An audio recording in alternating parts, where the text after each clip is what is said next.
Hi, I'd like to take you over the features of Jigsaw 1106. We've got a number of new features in here. So what we've done in this version, some new changes. We've added support for stock markets, just for IQ feed. That's the only feed we have that supports stocks right now. So if you want to trade stocks, basically, go to the IQ feed, go to download instrument, and you'll see we've got two new exchanges, NYSE and NASDAQ. You can download the instruments there. In terms of the search window, let me just pull that up. You can now see I've got a stocks tab here, and I can do search for a stock, and you can see there I've got Google. So you can just do a search on a stock, run depth and sales, run the auction Vista, run the recon tape, all as normal. So we won't show that the stock market's closed at the moment. We've also made a number of changes to auction Vista. You can see now we've got more chart types. We've actually changed the colors, the default colors.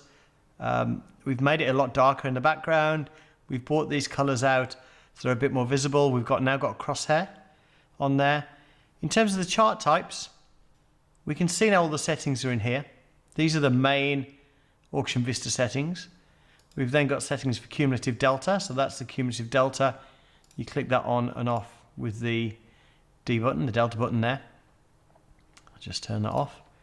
Then we've got volume bars.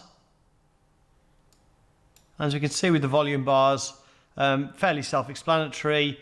Red is for proportion of selling, and blue is proportion of buying.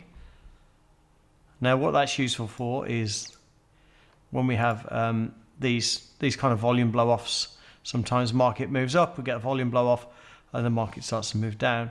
So next is the depth chart, which is this button here. What we've got here is the offers above here, bids below. We can see this was a lot heavier on the bid side, so that's one way to look at the order book. And obviously we can set the number of levels we're looking at here. The other way to look at the order book is just to show the imbalance. Again, that's a bit clearer, obviously.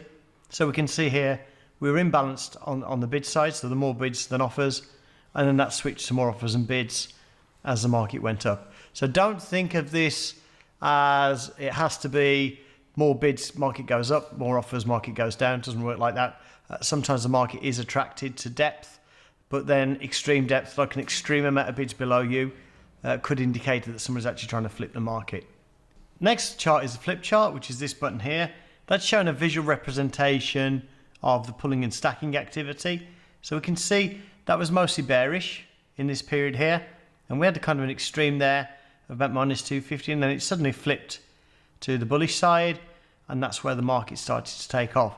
So again, what I would say with this particular chart is you really need to use the low interval, because flipping is something that's kind of like very immediate. They will, market will be going down, they'll just flip the order book around, and looking at that on like a 60-second interval doesn't really make a lot of sense. So if you're going to use the flip charts or start to look at the flip charts, take a look at them on a lower time frame. 1 to 5 is good for me. And we also have the crosshairs that we can turn the crosshair on and off.